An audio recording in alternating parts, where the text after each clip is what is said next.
It started as a seemingly ordinary Tuesday, until my neighbor Karen's desperate attempt to stop an ambulance changed everything. Little did I know, this bizarre encounter would lead to a series of events that would test my patience and sanity. I didn't expect that Karen will try to stop my ambulance so I can babysit her kids. Here's how it all went down. In a quaint little town where everyone knew each other's business, I found myself in the middle of a situation that seemed straight out of a dramatic TV show. I was Karen's regular babysitter, a role that often placed me at the center of her chaotic world. Karen was a character in her own right, known throughout our small community for her flair for the dramatic and her ability to turn even the most mundane situations into elaborate spectacles. On this particular Tuesday, everything started as usual. I arrived at Karen's house early in the morning, ready for another day of looking after her energetic kids. The morning passed without incident, filled with the usual routine of games, snacks, and occasional squabbles that I had become adept at managing. However, as the afternoon sun began to cast long shadows across the living room, I started feeling unwell. At first it was just a slight discomfort, but it quickly escalated into a sharp, piercing pain in my chest. Panic set in as I realized this was more than just a minor ailment. I managed to call 911 before the pain overwhelmed me, gasping out my symptoms and Karen's address. The paramedics arrived swiftly, their arrival marked by the wailing sirens and flashing lights that cut through the quiet of the suburban street. As they rushed in with their equipment,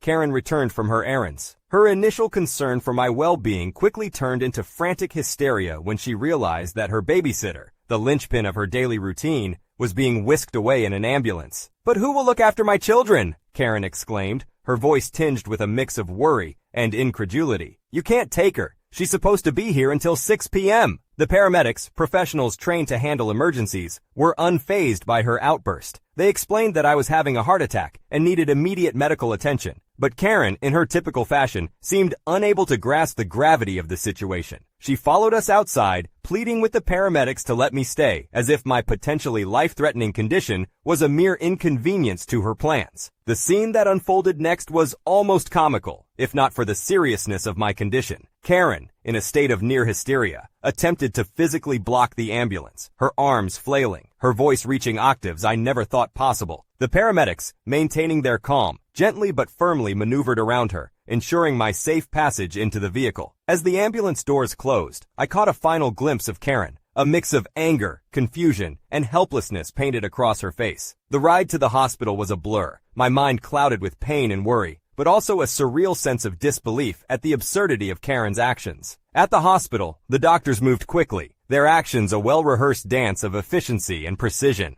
I was treated for a heart attack, and the medical staff's prompt response and expertise were a stark contrast to the chaotic scene I had left behind. Back in the neighborhood, Karen's attempt to stop the ambulance became the latest scandal. Neighbors whispered and shook their heads in disbelief, some expressing concern for my health, others criticizing Karen's outrageous behavior. The story spread like wildfire, each retelling adding another layer of disbelief and shock. During my recovery, I had time to reflect on the incident. Karen's reaction, while extreme, was not entirely out of character. Her life revolved around her needs and schedules, and anything or anyone that disrupted that balance was met with resistance and drama. But this time, her self-centeredness had reached a new level, blatantly disregarding the seriousness of a medical emergency. I decided then that I could no longer work for Karen. My health scare had given me a new perspective on life, emphasizing the importance of self-care and surrounding myself with people who respected and valued my well-being. When I finally returned to the neighborhood, I was met with a mix of sympathy and curiosity. Karen, on the other hand, seemed to have retreated from the public eye, perhaps embarrassed by her actions or chastened by the community's response. In the weeks that followed, I focused on my health and took on less demanding jobs. The incident with Karen had been a wake-up call, a reminder that life was unpredictable and that I needed to prioritize my own needs. As for Karen, I heard she eventually found another babysitter, though I suspect her reputation in our small town had been irrevocably altered. The ambulance incident, as it came to be known, was a stark reminder of the consequences of self-absorption and the importance of empathy and understanding in our interactions with others. In the end, the experience taught me valuable lessons about setting boundaries, the significance of health, and the complex dynamics of human relationships. It was a chapter in my life that I would not soon forget, a story that would be retold in the neighborhood for years to come, a blend of drama, humor, and a poignant reminder of what truly matters in life. Wow! Just listen to the ambulance story with Karen, and it's wild. It's crazy how life can flip in a second. This story's a real eye-opener about setting boundaries and how important it is to look out for each other. Props to the community for stepping up. And hey, let's all try not to be a Karen, okay? My heart raced as I confronted my family, their eyes filled with anticipation. The secrets and lies had festered for years, but now it was time to expose the truth. Little did I know, the darkness that lurked beneath the surface would consume us all. Here's how it all went down. I, M27, met my fiancé, F25, almost 7 years ago when we were both studying at college. We met through mutual friends and started dating about 1 year later. When she was introduced to my family, everyone was delighted with her. Even my mother, who tends to be somewhat reserved with foreigners. Note, my mother and father are migrants, and since they arrived in the country where we live, they have always stayed close to the local community. They are generally reserved with anyone who is not from our community. This may sound racist, but it is not. I must mention my brother, M29. Before the incident, he was my superhero. I always admired him because he was never intimidated by the local children and was very protective of me and our sister, F22. He always reminded us that we should never let anyone bring us down and that we had as much right to live here as anyone else. When I introduced him to my girlfriend, they became good friends. Time passed, and my girlfriend became close to my family, especially my siblings. It was normal for her to hang out with my relatives, go shopping with my sister and mother, play billiards with me and my cousins, and attend every party my family organized. It was at one of these parties, when my family and I ended up very drunk, that something unexpected happened. I ended up sleeping on the floor of my parents' living room. After the party ended, my girlfriend started behaving strangely. When I asked her what was going on, she told me,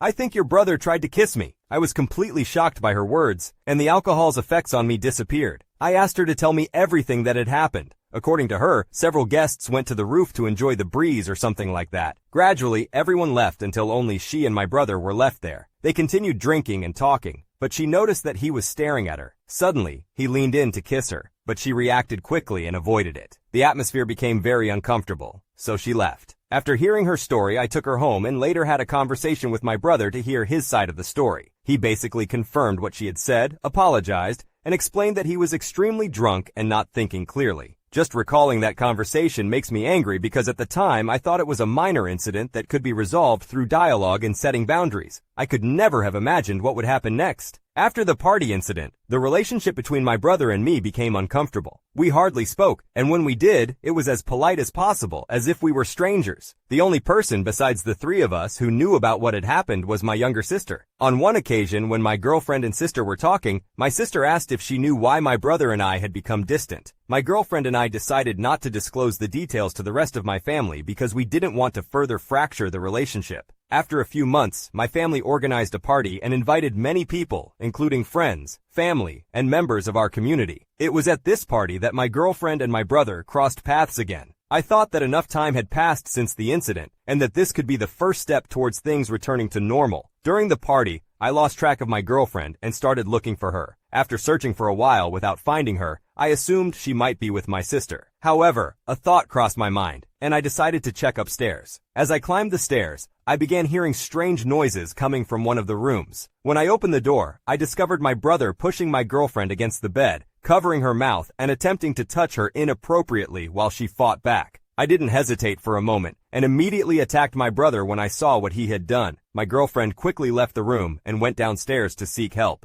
When my father and uncles arrived, I was still assaulting my brother. His face was covered in blood, as were my knuckles. It was my father who had to intervene and separate us. Despite this, I continued to insult and hit my brother. Eventually, my father managed to separate us and took me out of the room. Meanwhile, my uncles checked on the extent of my brother's injuries. Outside the room, my father asked me what had happened to cause me to act that way. It took me some time to gather my thoughts, but I finally explained that I had caught my brother attempting to harm my girlfriend. My father was in shock and sat on the floor, placing his hand on his forehead. He remained silent for about 10 minutes until my uncles called him to inform him that they were taking my brother to the hospital. After my brother was taken away, I went to find my girlfriend. I discovered her talking to my sister about the incident. After saying goodbye to my sister, we left. Throughout the journey back home, my girlfriend couldn't stop crying. She was confused and angry. By the time we arrived home, she cried herself to sleep, and this routine continued for a couple of days. Gradually, she began to regain her ability to communicate. During this time, my family kept me updated on my brother's condition.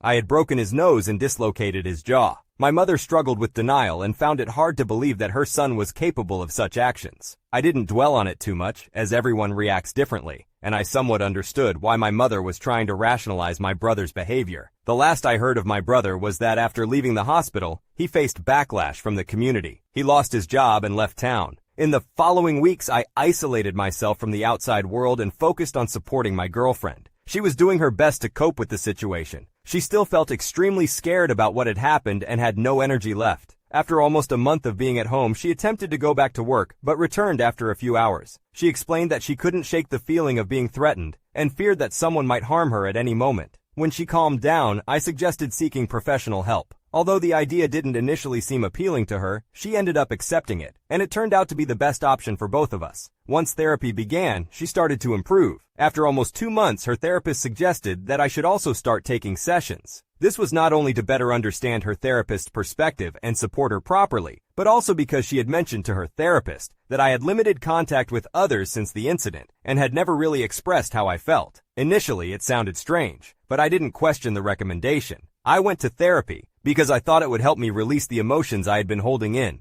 I remember the first session ended up being quite messy. I felt anger towards my brother and myself. I blamed myself for not noticing his behavior and felt powerless for not being able to protect her as I had promised. I was also afraid that something similar could happen to him again, and I couldn't do anything about it. After several sessions, things started to improve. We both worked on improving our mental state and even decided to take self-defense classes. A few weeks ago, I proposed to her. When I told my family about the engagement, everyone congratulated me except for my mother, who remained quiet. Later, when we were alone, she asked if we could talk. She expressed her happiness for us, but then revealed something unexpected. She had been in contact with my brother since the pandemic began. He reached out to her to check on my parents' well-being and offer help. He expressed remorse for what he had done. My mother continued sharing information about him, but then she said something that almost made me yell at her. She told me, "I think it's time for you to forgive your brother." Without letting her finish, I left the room, took my keys, and went home. I shared what my mother had told me with my fiancé, and she was equally upset by my mother's words. I couldn't believe she said that. In the following days, along with congratulations on my engagement, I received inquiries about my brother. People asked if we had reconnected or if I had forgiven him. I tried to ignore these situations as much as possible. However, 4 days ago, my mother called to inform me that she had told my brother about my engagement and that he planned to visit next week to talk to me. I argued with my mom, as she had no right to share such information. I hung up on her and have had no contact with her since. Since then, some relatives have suggested that maybe my mother is right and that I should give my brother a second chance. My limit was reached yesterday afternoon when my father called and asked me to be a good brother and at least try to forgive. Even my father wants me to forgive my brother for what he did. Suddenly, everyone seems to have forgotten what he did. They believe that 4 years is enough time to forget, and I honestly can't understand how they think that way. Right now, I don't know what to think about my family, except that I'm upset with them, and I definitely don't want to see my brother again. I'm writing this here because I needed to vent. My therapist appointment was postponed and I needed an outlet.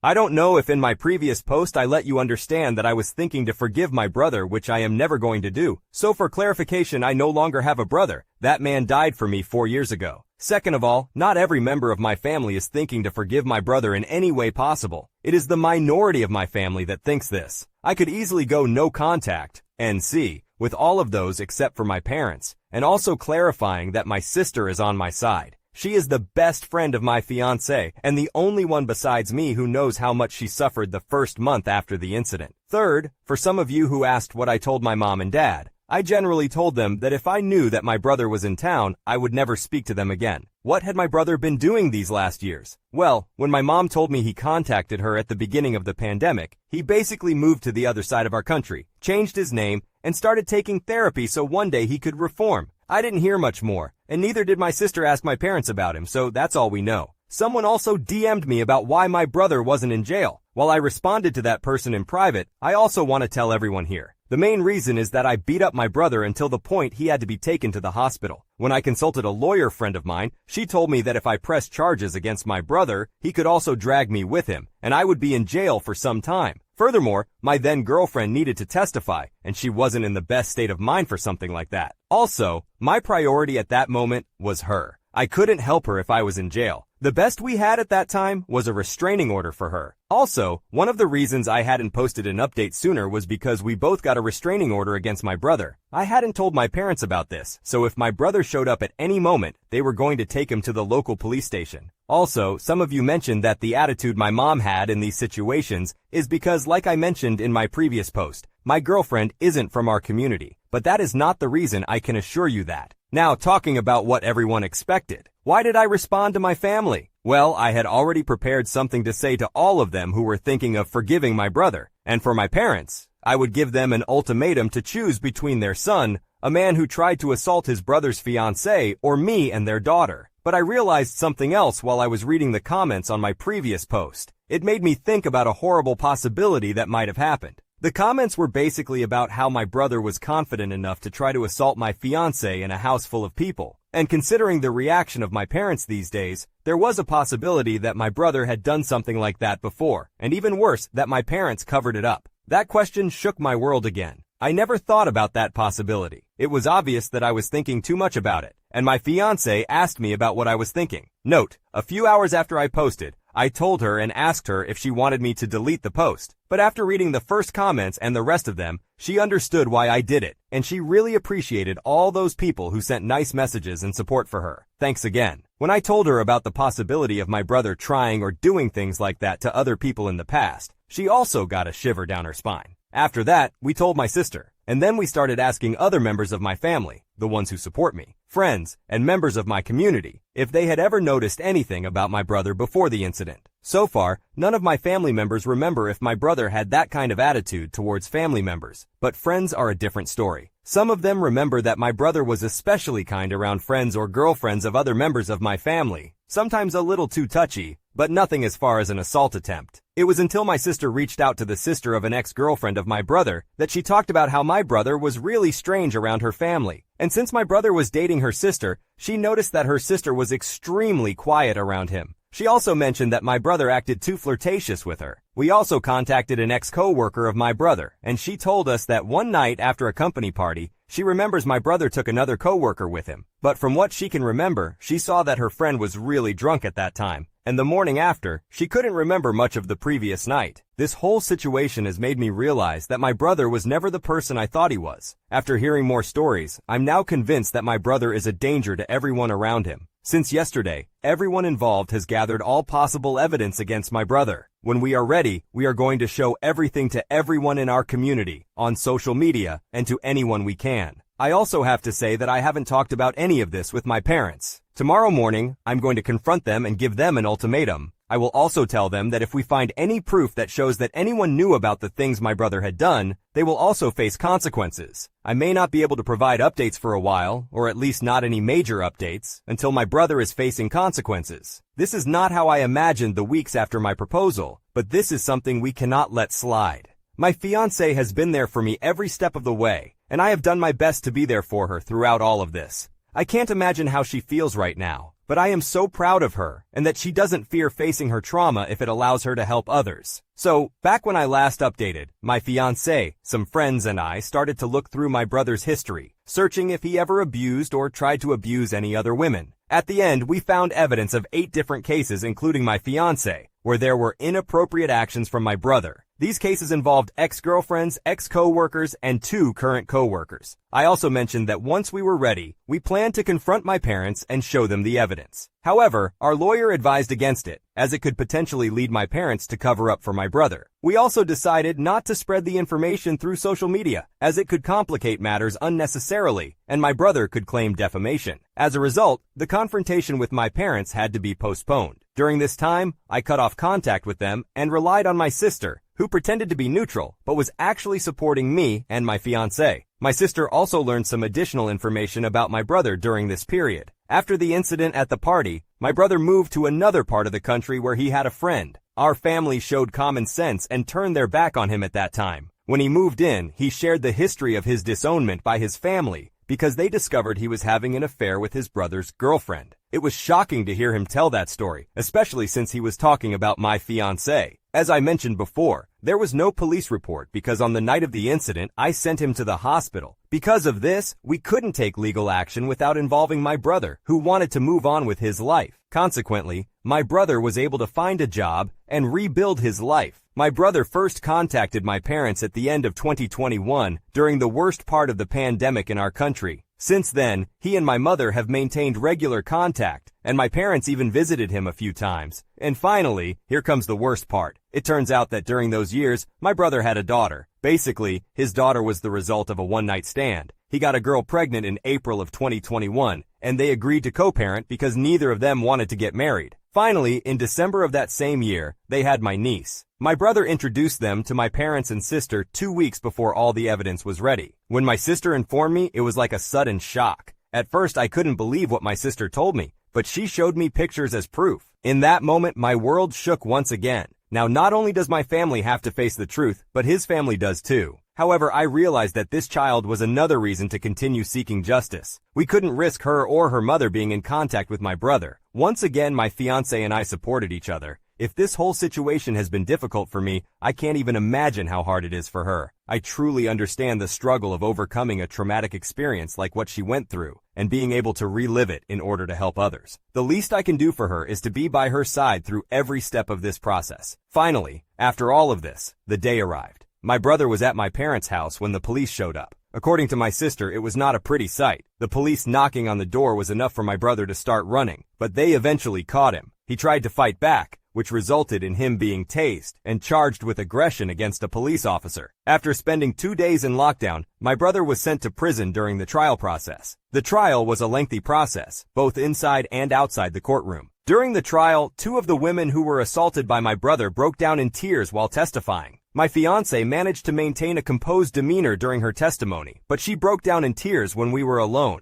I was able to comfort her. The moments when my parents and sister showed up to testify were the moments I couldn't hold back my emotions. That man was finally facing justice, but the damage he had already done was irreparable. Many of the girls will never be able to fully forget, but rather learn to live with the trauma. It was the hardest week of my life. Finally, after so much time, my brother was found guilty on 8 charges. He will spend the rest of his life in prison. Of course, he tried to drag me down with him by claiming excessive use of self-defense force, words from his lawyer. But the judge dismissed the accusation. As for my niece, her mother was initially in denial, but after seeing the evidence, she was more than willing to help us. As for my parents and those who supported my brother, it will be difficult to never see them again, especially my parents. I can no longer trust them. While I am losing a part of my family, my future looks bright with the woman I love. Now I feel like a weight has been lifted, not only for me and my fiancé, but for all the other women who were harmed by my brother. I can only express my gratitude and admiration for all those women, as well as anyone who shared a similar story in the comments of my previous posts. To all the women and men who have ever been victims of something as horrible as this, I send my best wishes for a peaceful life. For those who are afraid to speak up, remember that you are not alone. This situation has shown me that there are more good people than bad, and there will always be someone willing to extend their hand to help.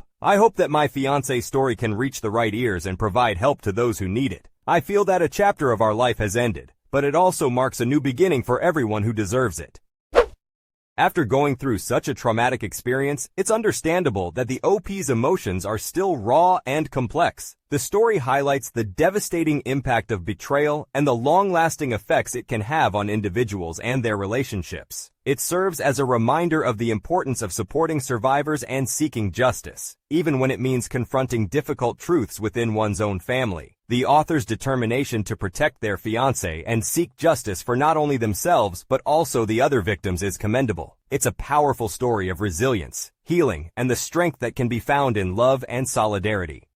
Not family anymore. That's what I was told on Christmas Day, completely out of the blue. Little did I know that this announcement was just the beginning of a twisted tale of entitlement and resentment. Here's how it all went down. So, I have this family member who seems to think everyone owes her because family. She moved here with her husband and kids to be close to their parents and proceeded to get upset because their parents didn't devote all their time to her and her kids, and worse still, didn't spend all their money showering the kids with gifts. My husband and I have recently built a house, and it was finally finished in time for us to move in before Christmas. I have a lot of children. Some are adults and have moved out of the family home. The only thing I wanted for Christmas was to spend our first Christmas in our new home with all of our children together for the first time in years. They always come and visit around this time of year, but with spouses, work, and other obligations, we haven't all been together at the same time for years, especially not on Christmas Day. But this year, my wish was granted, and I was very excited for Christmas. Last Christmas, this entitled family member fed me a sob story about how they have no one, and Christmas will be just horrible. So I told her they could join us if they wanted to, which they did. They proceeded to drink all the cocktails within minutes, just consuming them rapidly. They sat around complaining about the heat and other family members. They ate and then left. I didn't really mind. If I'm honest, I had a migraine, and it was cooking in 40-degree heat, so I didn't really have the capacity to care. I had been talking about my plans for Christmas this year for months, moving into the house and having all my kids home. However, this entitled family member had plans of their own. They were all heading out of town and visiting other family members over Christmas. All was well. No issues, no problems. Well, if that were the case, I wouldn't be here now, would I? Christmas Day arrived, and as planned, I had all my kids home, including the adult kids' significant others. It was a fantastic day. After Christmas dinner, I received a text message saying we're no longer family. Obviously, I reply with, "What the heck?" and get a response saying we're not family anymore. She's done. Insert threats of self-harm and wishes for me to have an amazing life. I had absolutely no idea where all this was coming from, but I guess in her warped mindset of entitlement, it all made sense to her. After a lot of back and forth trying to figure out what the problem was, it turns out their Christmas plans fell through,